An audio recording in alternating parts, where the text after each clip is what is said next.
Sen ачууланып атканда senin janыңдагыларга зыян тийбейт экен. Ачууланып аткан зыян өзүңө тиет экен да.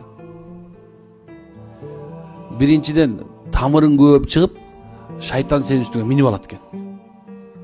Биринчи эле эң адамдын негизи сиз менен биздин душманыбыз жок негизичи, чын чынайгандачы.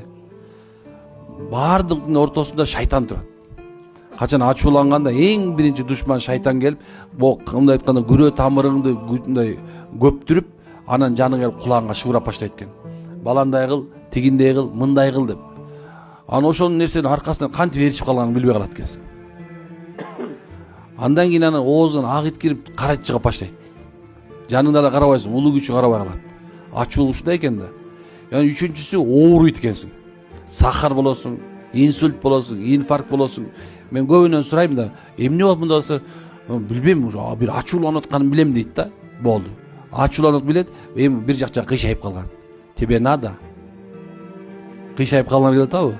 Коляскага отургуңар келип атабы? Эртерээк эле. Эртерээк эле субханалла мында бир балага туш болгон, анда сөгүнө бергиле.